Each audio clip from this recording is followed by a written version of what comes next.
Hola a todos los que nos acompañan, estamos desde el periódico El Colombiano y hoy tenemos un invitado muy especial. Se trata del nuevo gobernador de Antioquia, Andrés Julián Rendón. Doctor Rendón, ¿cómo le fue ese día de la celebración? Cuéntenos primero qué sintió, cómo fue. Yo lo vi abrazando a su hija, cargándola. ¿Cómo fue ese momento?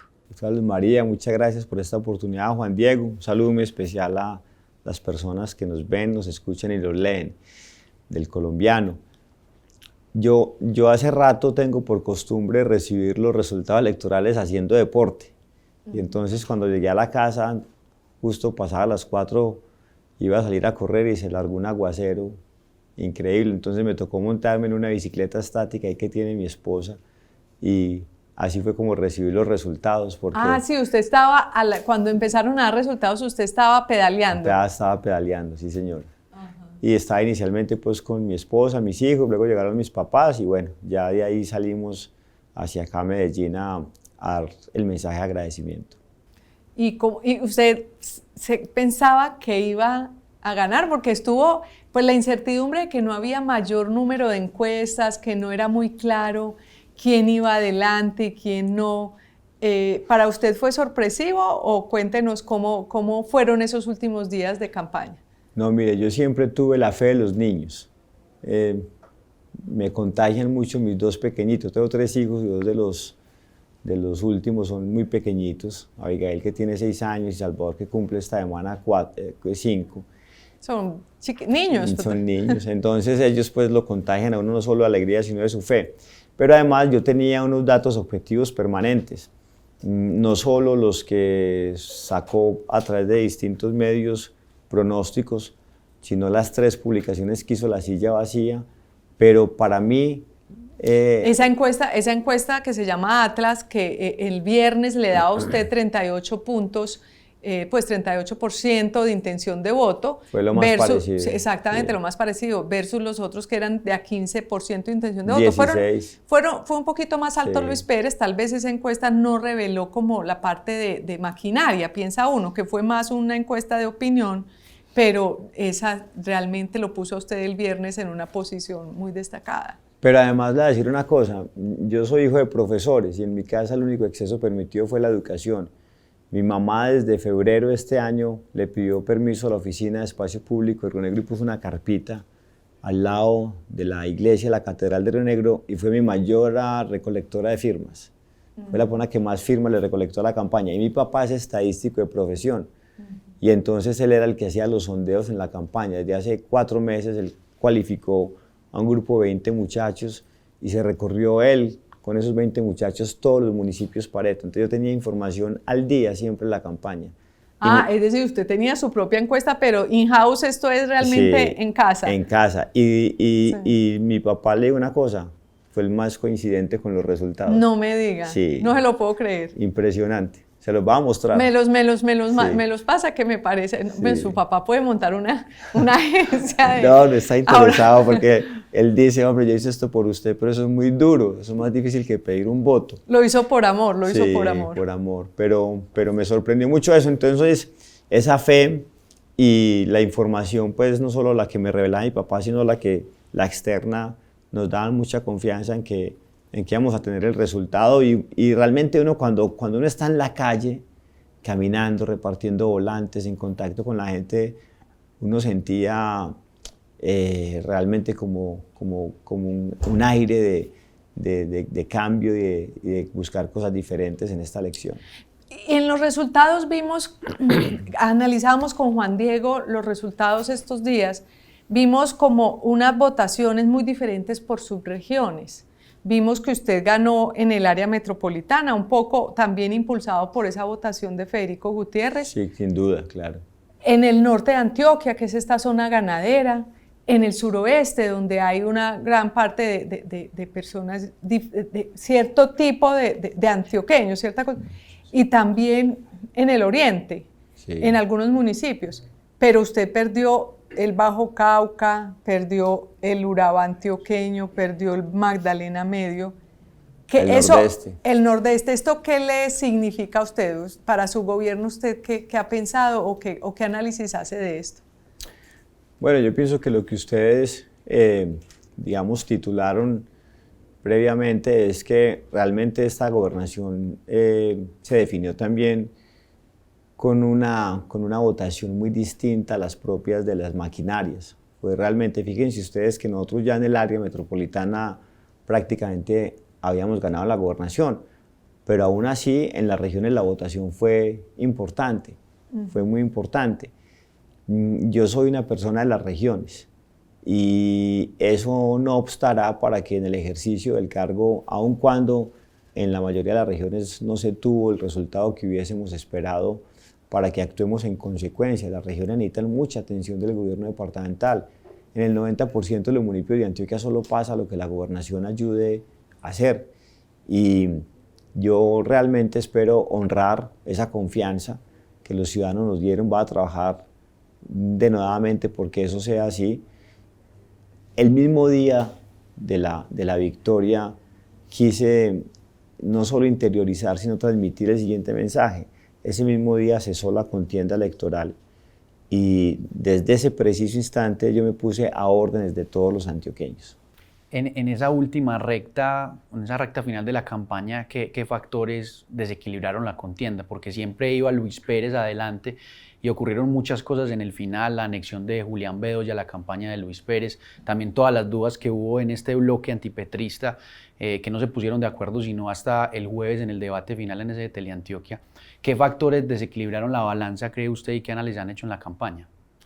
No, yo pienso que la alianza con Federico fue determinante. Realmente en una región que ha sufrido tanto, primero la mezquindad de un gobierno como el que tuvo Medellín, y fuera de eso ese odio, esa incertidumbre, ese miedo que genera el gobierno nacional, y ver que por primera vez en muchos años, tanto alcaldía como gobernación podían hacer una yunta no solo en la elección, sino en el ejercicio del gobierno. Yo pienso que eso inspiró a muchos antioqueños y salieron a votar con ilusión, con confianza, con esperanza, que son sentimientos muy positivos y muy contrarios a lo que venía reinando en el ambiente. Y entonces, para mí esa fue como realmente la mayor motivación que tuvieron muchos antioqueños a la hora de votar y bueno, nos dieron ese triunfo tan contundente. Creo que esto pues ya es pasado de todas maneras, pero hubo mucho jaleo al final ante la expectativa de que se unieran todos los que estaban en el bloque antipetro. ¿Eso por qué no se dio? Usted ya conversó con Luis Fernando Suárez después de la victoria. ¿Qué pasó ahí? ¿Va a haber algún tipo de unión para gobierno? ¿Cómo lo ve ya en perspectiva? El doctor Luis Fernando me llamó ese mismo domingo, me felicitó, yo le agradecí también pues, por la llamada, por participar en este proceso. Y bueno, yo realmente creo que aquí lo que se viene es dar un mensaje de austeridad muy importante. A mí me parece que la gobernación tiene una estructura muy pesada que la hace más paquidérmica de lo rutinario en cualquier entidad estatal. Usted puede contar entre entidades del nivel central y las descentralizadas más de 50. Los gastos de funcionamiento del departamento son superiores a los 900.000 millones de pesos. Un tercio de eso en gastos de personal. A mí se me hace eso casi vergonzoso cuando usted tiene enfrente... ¿Cuánto es, gobernador? 900.000 millones de pesos. Un tercio, es decir, cerca de 300.000 millones son gastos de personal que crecieron en 50.000 millones este año respecto al anterior. Y cuando usted tiene eso enfrente de 2 millones de antioqueños aguantando hambre, pues yo pienso que claramente hay que hacer una tarea muy importante en revisar, sin afectar los derechos laborales de ningún trabajador, sin vulnerar los derechos propios de quienes están en carrera administrativa, pero si hay muchas entidades innecesarias, mucho cargo directivo que me suena más a una burocracia improductiva, y nosotros vamos a dar un mensaje de austeridad muy importante, vamos a revisar eso muy a fondo. Esos seres que son como esas vicegobernaciones son absolutamente innecesarias y además alejan a los mismos empleados públicos de lo que debe ser un diálogo permanente con el gobernador. A mí me gustaría mucho incluso tener un ejercicio de trabajo con los ciudadanos como lo tenía Paul Bloomberg en Nueva York, que no tenía una oficina, sino que trabajaba en lo que él llamaba un galpón. Y él tenía un cubículo en el centro y estaba, como él mismo lo manifestaba, a un grito de distancia de todos sus colaboradores. Es que el tiempo es muy corto, Juan Diego, doctora Luz María, hay que producir muchos resultados en favor de la gente. Es decir, lo que le estoy entendiendo es que uno de sus propósitos es hacer un recorte importante de entidades, por ejemplo. Hay cerca de, ¿cuántas? 50 entidades. Eso es una cosa 50 entidades en la gobernación de Antioquia. ¿Usted ha hecho un cálculo preliminar de cuántas quedarían? Pues nosotros tenemos un ejercicio que hemos rayado y más que decir cuántas quedaríamos, nosotros tenemos una meta de ahorrarnos siquiera 1/3 en los gastos de funcionamiento y llevarlos a financiar, por ejemplo, el programa de beneficios económicos periódicos, que es permitirle una pequeña pensión a los mayores que por cuenta de la informalidad envejecieron sin ingreso alguno y también están aguantando hambre. Es decir, usted está pensando en un recorte de 30% de los gastos de administración, por decirlo de alguna manera. Funcionamiento. De funcionamiento. O sea que dentro de esas primeras acciones va a llevar un proyecto de ordenanza a la Asamblea para cambiar esa estructura de la gobernación. Sí, y también para dedicar la totalidad del impuesto vehicular a derrotar el hambre. Yo voy a buscar replicar que en Antioquia se vivan experiencias parecidas a las que tomaron lugar en países como Japón y Estados Unidos, donde conectaron el pago de un tributo en específico con un propósito loable y los ciudadanos voluntariamente terminaron pagando de más. Vamos a poner un proyecto de ordenanza a disposición de la Asamblea para que ellos, si a bien lo tienen, nos autoricen llevar los recursos del impuesto vehicular a un patrimonio autónomo, a una cuenta, donde en su junta estén el Banco Arquidiocesano de Alimentos, las organizaciones sociales, los empresarios, y que ellos ordenen el gasto de todo ese recaudo tributario y de lo que paguen de más los antioqueños para universalizar el programa de alimentación escolar, que los 450,000 niños y jóvenes que asisten a las escuelas y colegios públicos reciban 2 comidas al día durante todo el año y que no se pierda un peso de esos recursos. Gobernador, pero ese impuesto vehicular hoy, ¿a qué está destinado? Hace parte de los fondos comunes del departamento y le vamos a dar esa destinación específica. Es decir, ¿se podría dar esa destinación específica supuesto. Haciendo el ahorro en el funcionamiento? Sí, porque además es la prioridad. Nosotros no podemos seguir siendo indiferentes en ese nivel de hambre que se concentra fundamentalmente en los niños y jóvenes y en los mayores. ¿Cuántos dijo usted que iba a alimentar con este fondo? Son 450,000 niños y jóvenes que asisten. Que hoy reciben de todas maneras alguna alimentación. Reciben un pequeño, como un refrigerio, un complemento alimentario que es una galletica, un vaso de leche, etc. Y nosotros necesitamos que reciban 2 comidas, desayuno y almuerzo. Bueno, y también decía usted que para pensiones para los mayores que no tengan pensión, ¿le entendí bien? Para los mayores que no tengan pensión. ¿También iría destinado esos recursos? No nos alcanza. Ese proyecto de la pequeña pensión a través del programa de beneficios económicos periódicos tiene que financiarse a través de la aplicación eficiente de la estampilla al adulto mayor del departamento, de los municipios que quieran concurrir en este proyecto. Le vamos a solicitar que cofinancien eso y todo peso que ahorremos en gasto burocrático improductivo va a comprarle una pequeña pensión a los mayores vulnerables de Antioquia. Ya ahí nos mencionó 2 proyectos de ordenanza que va a presentar en los primeros días de su gobernación a partir de 2024. ¿Qué más piensa llevar a la Asamblea, así como acciones tempranas en esos primeros 100 días de gobierno? Al Congreso. Estoy trabajando con los congresistas que nos ayudaron a salir elegidos.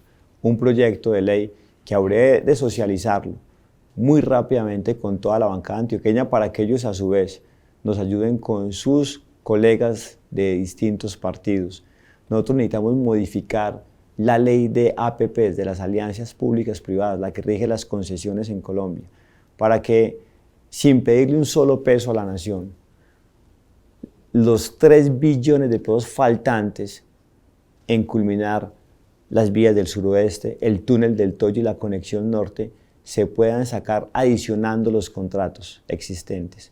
Hoy la ley existente, valga la redundancia, solo permite que sea hasta en un 20% en esa adición. Pero ¿y cuánto necesitamos? ¿Qué porcentaje necesitamos? Que pueda ser como ocurre en cualquier contrato público, hasta el 50%. y con eso estimamos que podríamos cubrir los faltantes que se requieren para hacer los 3.5 kilómetros del tramo Primavera-Camilo C, para hacer el intercambio de Camilo C, para hacer el túnel de Sinifaná, para conectar a Bolombolo con Pacífico 2, para terminar el túnel del Toyo, que no nos vaya a pasar que terminemos primero con Puerto y sin vía, y para habilitar la nueva conexión hacia la costa atlántica colombiana, no ya subiendo a Matasanos y pasando por el norte de Antioquia, sino por el nordeste de Antioquia, como está estipulado. Bueno, lo que pasa es que eso se toma su tiempo, ¿no? Pero bueno, una manera precisamente de resolver uno de los problemas, de los que nudos tenemos, que usted va a tener, porque el tema de la relación con el gobierno nacional, que pues no se ha mostrado muy viable de darle recursos a Antioquia. No creo que nos vayan a dar, ojalá. Yo quisiera que el presidente entendiera que esto no se trata de dogmatismos, de ideología. Estas vías no son para los ricos de Antioquia, como él lo ha dicho. Estas vías son fundamentales en nuestra competitividad, en afianzar las posibilidades de generar riqueza y empleos de calidad, pero además son la conexión más importante que podría tener todo el suroccidente colombiano con un puerto próximo en el Caribe colombiano, que es en el nuestro, en el Urabá antioqueño. Pero si eso no llegara a tener éxito, lo vamos a intentar con todo el amor y con todo el propósito. Vamos a poner a la idea a que le haga honor a su nombre. El IDEA puede prestar hasta 7 billones de pesos. Hoy solo tiene colocados 1.5 billones. Hay muy buena liquidez aún en el mercado de capitales doméstico. Hay que salir a buscar también fondos en el mercado de capitales externo y buscar que la IDEA se fondee ampliamente y que pueda poner esos recursos aquí en función del emprendimiento, en función de la construcción de vivienda, en subsidiar la tasa a la vivienda. Este gobierno también va a quebrar a los constructores y de paso va a imposibilitar que miles de familias del país, millones, puedan acceder a viviendas. Es que nomás en Antioquia hay 600.000 familias sin casa. Y vamos a poner a la idea que haga los cierres financieros o de estos proyectos que tienen un faltante o de unos nuevos, tanto ¿cuáles? En infraestructura vial como férrea. Por ejemplo, el Tren del Río. Yo estoy absolutamente convencido de lo siguiente, que si el Tren del Río se convierte en uno mixto, esto es, no solo para transportar pasajeros, sino carga, yo creo que aquí perfectamente puede tomar lugar lo que acontece en otras latitudes, que desde Caldas hasta Barbosa se puedan montar tractomulas con cabezote y todo, y que entonces eso además mitigue la contaminación y la congestión. Eso estoy seguro que posibilitaría la llegada de inversionistas privados y además reduciría la dependencia de la financiación de ese proyecto del gobierno nacional. Estoy además seguro que hay una vía como la doble calzada oriente que podría cerrar con la inversión privada, que una nueva conexión entre el Valle de Aburrá, pero esta vez atravesando el Valle de Alamiel, desde Caldas hasta Fisebá en el Retiro, podría hacerse también con inversión privada. Bueno, además usted cuando habla pues tiene algo de autoridad porque usted en la alcaldía de Río Negro pues le trabajó mucho al tema de infraestructura, ¿no? Sí, allá lo hicimos como obra pública con cargo a una contribución que fue la de valorización, que fue muy difícil sacarla adelante, pues, pero finalmente salió y ahí están las vías, cerca de 30 kilómetros de dobles calzadas con andenes y ciclorrutas, pero aquí nos toca ser muy imaginativos. Es que no va a poner valorización para ninguna de estas cosas que está pensando. No estoy pensando en eso, quiero agotar estos otros instrumentos antes de eso. Es que le cuento una historia, Juan Diego, doctora Luz María, queridos amigos que están con nosotros. Hidroituango. Es bueno recordarle a los antioqueños que Hidroituango se terminó contratando con EPM, pero cuando estaba el proyecto, yo hacía parte de ese gobierno, el doctor Luis Alfredo, Hidroituango llegó a tener 19 novios, ¿cuál de todos más portentosos? Firmas de China, de Rusia, de Japón, de Corea, de Brasil, todos deseosos de aportar recursos, hacer esa obra y recuperarlos en el tiempo. El túnel de Oriente, en ese mismo gobierno, doctor Luis Alfredo quiso ponerle un poquito de plata para habilitar el cierre financiero, pero el flujo que ha tenido el túnel ha demostrado que no se hubieran necesitado. Entonces, en un ambiente de tanta incertidumbre como el que genera Petro, si nosotros de la mano de FICO le generamos confianza, como habrá de ser, a muchos inversionistas domésticos y externos, de que aquí pueda haber un sinnúmero de oportunidades para que ellos inviertan. Yo estoy seguro que somos capaces de sacar esos proyectos adelante. El tema de la seguridad. La paz total está en camino, es un proceso que están dando y tiene mucho que ver con zonas de Antioquia. ¿Cómo se ve usted como gobernador de Antioquia en ese proceso de paz total que está haciendo el presidente Gustavo Petro? Que además usted en alguna entrevista anterior dijo que no le parecía que ese proceso no iba para ningún lado. La verdad yo no creo en eso. A mí me parece que eso es más un engaño total. Yo pienso que es muy propio de lo que, digamos, de contemporizar con el crimen, el delito, de tratar a los delincuentes con zanahoria y a los ciudadanos con garrote. Para mí la paz es el imperio de la ley en todos los rincones del país. La paz impone con seguridad, con justicia, con presencia de todas las dimensiones del Estado. Pero el gobierno nacional que adelante eso, yo voy a estar concentrado en mis funciones como gobernador en materia de seguridad, que es ser el primer agente en materia de orden público, la primera autoridad de policía, de apelar al valor de los soldados y policías acantonados en Antioquia, que no saben hacer otra cosa distinta que combatir el crimen y el delito. Y si ellos encuentran en mí un gobernador como lo han hecho en el pasado en otros gobernantes, que los lidere, que los motive con amor, que sepa coordinar a todos los demás actores que tienen que ver con el sector de seguridad, los operadores judiciales, el Ministerio Público, etcétera. Yo estoy seguro que todos ellos, todas esas instituciones sabrán producir lo que llevan en su corazón, lo que es su quehacer misional, combatir el crimen, el delito y proteger a los ciudadanos. Ahora, hay una cosa muy importante para tener en cuenta acá, y es que no todo lo que pasa en materia de seguridad está mediado por lo que hagan o dejen de hacer soldados y policías. Yo, por ejemplo, encontré como alcalde de Río Negro en tumbar las casas de vicio la mejor alternativa para combatir el microtráfico. Cuando yo llegué allá, habían 3 estructuras delincuenciales dedicadas al tráfico de drogas, no quedó ninguna. Nos ponían hasta 50 asesinatos por año. Terminamos el mandato con una tasa de homicidios de 7 por cada 100.000 habitantes, todos los demás delitos en franca caída. No voy a pedirle a un alcalde o una alcaldesa que tumbe las casas de vicio porque los pueden matar. Yo lo voy a hacer por ellos. Voy a disponer de un kit de maquinaria de operadores judiciales dedicados única y exclusivamente a que la casa de vicio que reporten la demuelen. Esta parte que usted menciona de la seguridad y de cómo en un diálogo con las fuerzas militares usted va a ejercer su condición de comandante en la región que gobierna.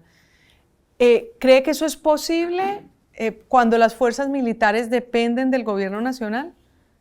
Sí, yo creo que eso ya aconteció en el pasado. Le voy a contar 2 experiencias.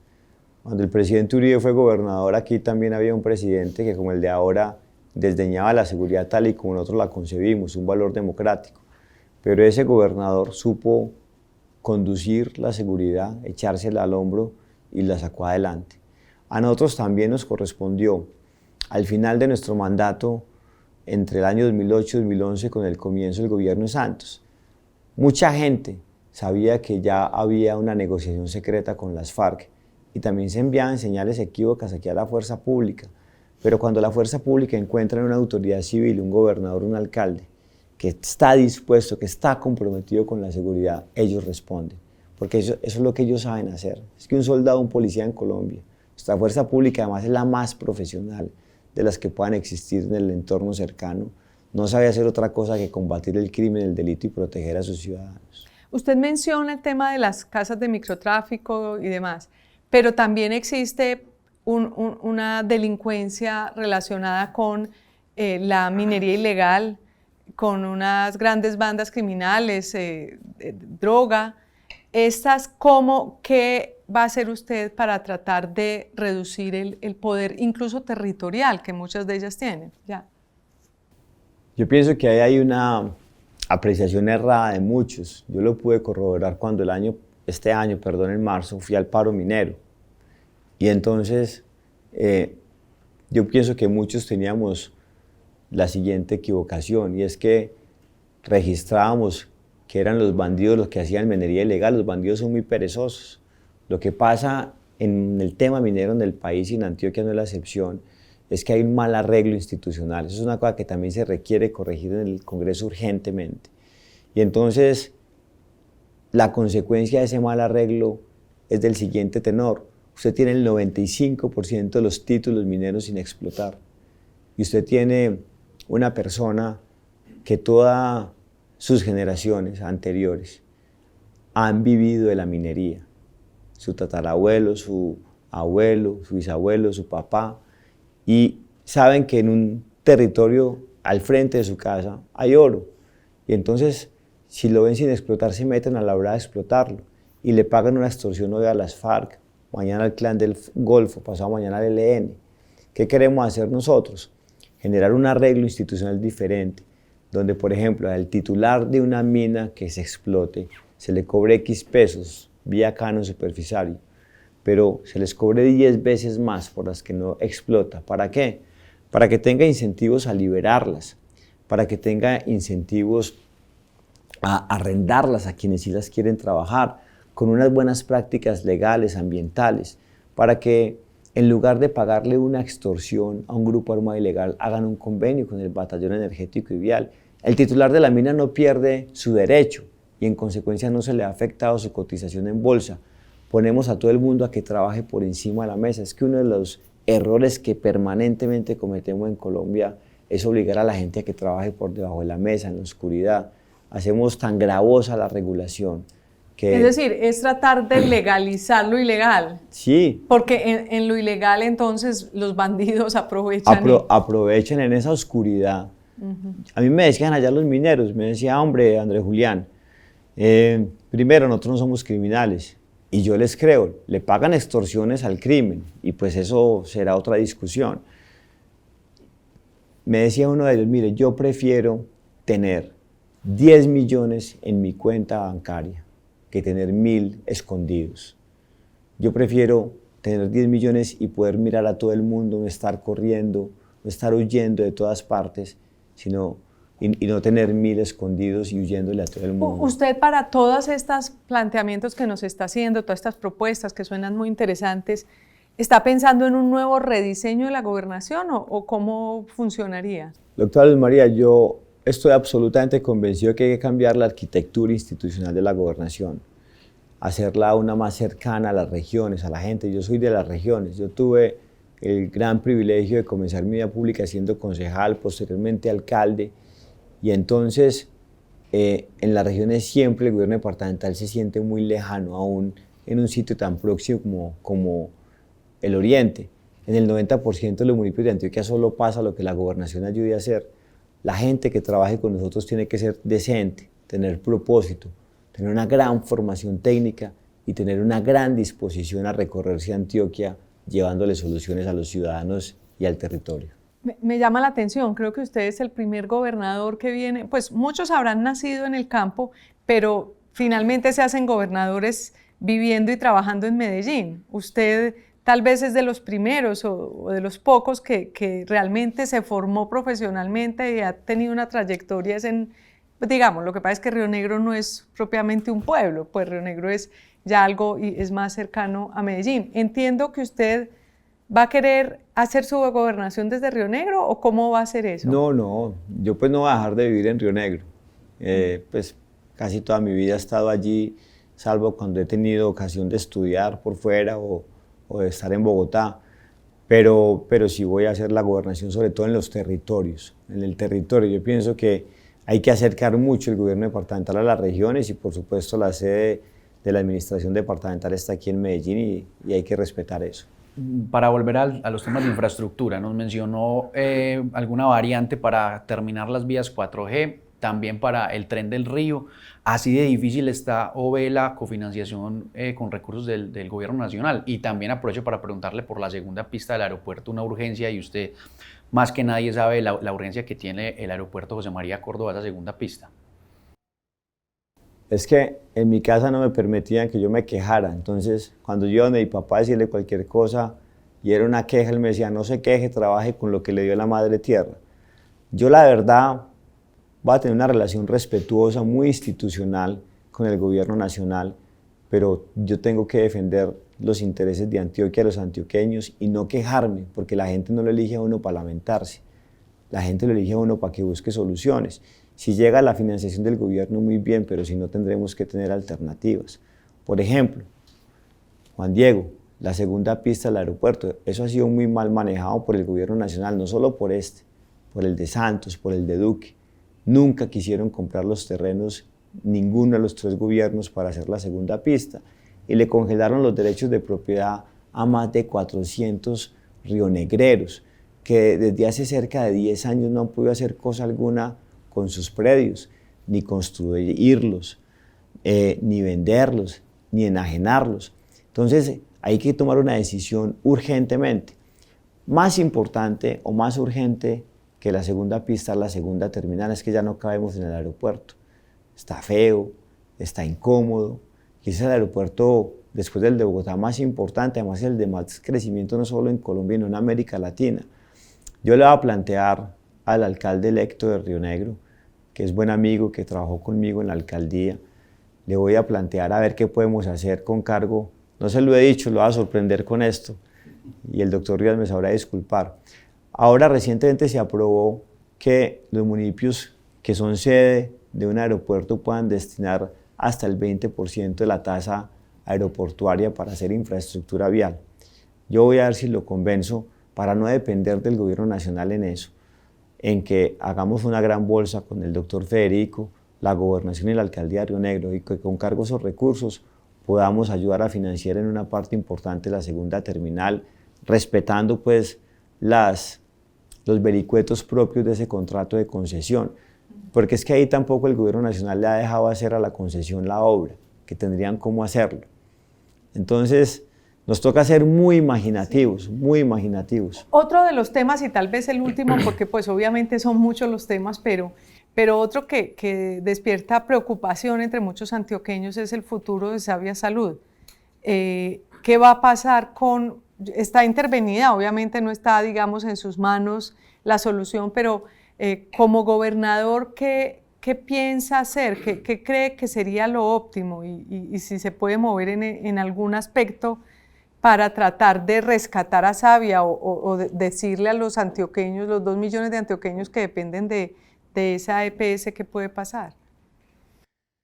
Yo pienso que nosotros tenemos que volver al curso de la buena administración que eso tuvo cuando el doctor Federico fue alcalde, y revisar muy bien qué ha pasado recientemente, no solo en la etapa de la intervención, sino además qué pasó previamente en Sabia Salud, porque eso no había quedado tan mal en el cuatrienio anterior.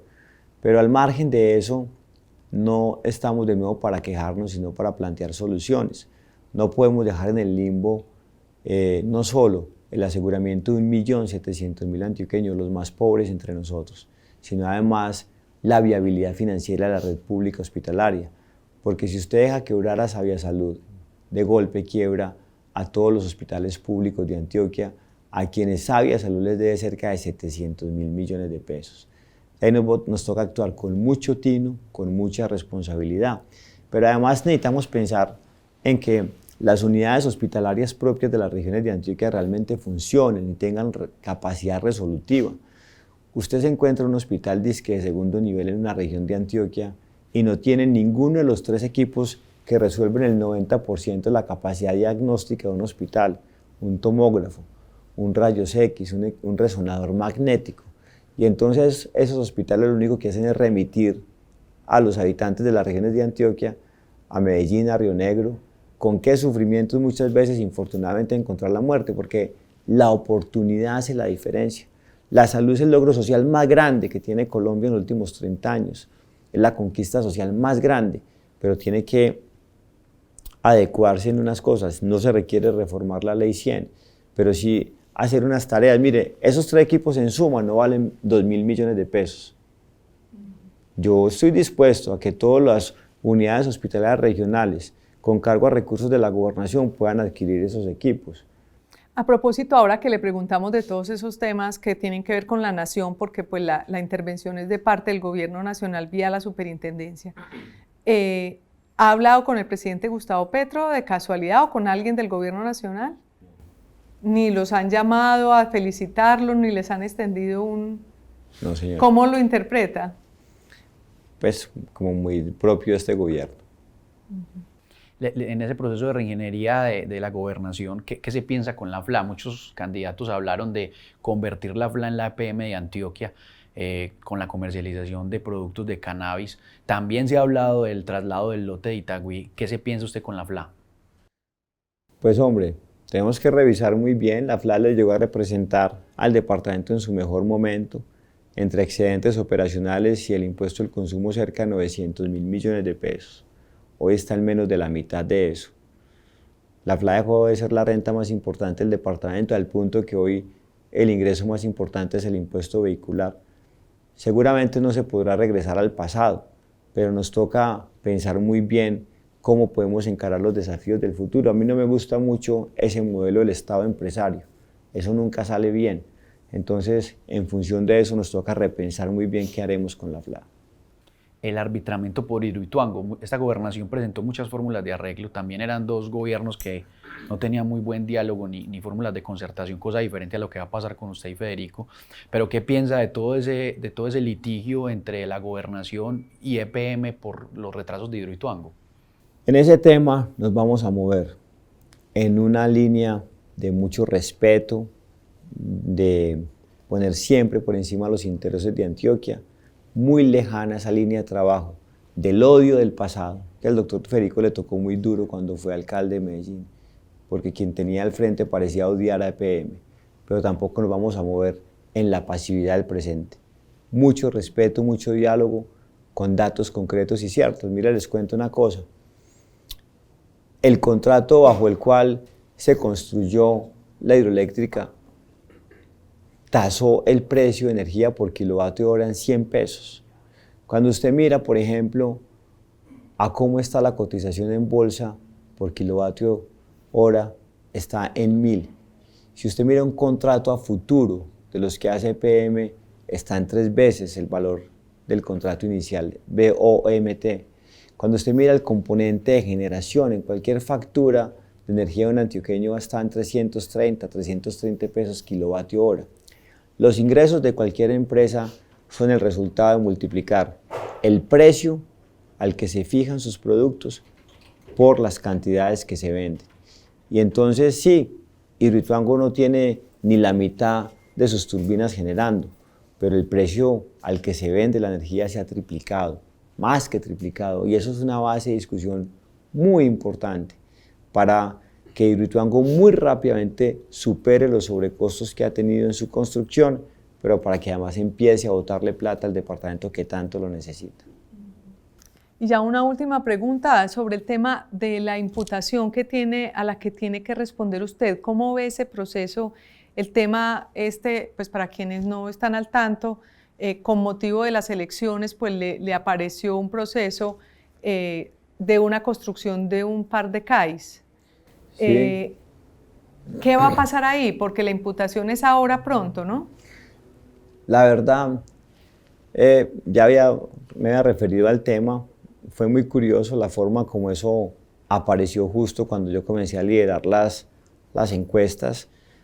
Se sacaron ese proceso como un mago saca artilugios de su sombrero, pero yo siempre he sido respetuoso, voy a acudir a donde me requieran, por supuesto, las instituciones. No tengo una preocupación por ese tema, tampoco debe ser la preocupación de los antioqueños. A mí me parece que aquí hay que revisar cosas muy de fondo. Este departamento, cuando yo fui secretario de gobierno hace 15 años, tenía 10.000 policías, hoy tiene la mitad. Cuando yo fui secretario de gobierno, un CAI funcionaba con 10 policías, hoy no funciona con 2. Pero la imputación es como que hubiera habido un detrimento patrimonial. Sí, porque la policía no ha recibido aún formalmente los CAI. Pero los CAI los construyeron ya. Sí, ya están construidos. ¿Desde cuándo los construyeron? Uno se entregó en el 2017 y desde eso lo opera la policía, y otro se entregó en el 2019, en el último día de mi mandato. Y la policía los está operando, pero no los ha recibido. Cuando yo fui secretario de gobierno, a mí me tocó poner un equipo de abogados para perseguir a digamos, funcionarios del Ejército, de la Armada, de la Fuerza Aérea, de la Policía, para que recibieran formalmente las instalaciones. Y entonces uno por esos trámites burocráticos no puede dejar de darle soluciones a la seguridad de los antioqueños. Entonces yo no estoy preocupado por eso, por supuesto lo asumo con toda la responsabilidad que eso amerita, pero no debe ser una preocupación de los antioqueños. Ahí están los CAI y están funcionando y no se perdió un solo peso. Bueno, ¿qué va a hacer el primer día cuando llegue a la gobernación? ¿Qué es lo que ha pensado que va a ser su primera acción? Voy a hacer un consejo de seguridad en una de las regiones que tenga más afectación y voy a radicar en la asamblea esos dos primeros proyectos de ordenanza, el que habrá de llevar el mensaje de la austeridad y el que habrá de posibilitarnos con unas acciones muy concretas derrotar el hambre del primer año de gobierno. Bueno, gobernador, el doctor Andrés Julián Rendón, que ganó con una gran votación, superó por cerca de 300.000 votos, más de 300.000 votos a Luis Pérez Gutiérrez, y pues desde el 1 de enero será el gobernador, nuestro gobernador, el gobernador de Antioquia. Muchas gracias por acompañarnos, gobernador. Muchas gracias a usted, doctora Luz María, Juan Diego, a todas las personas que estuvieron con nosotros viéndonos, escuchándonos o nos van a leer. Y por supuesto para ustedes que acaben de pasar un gran resto de día.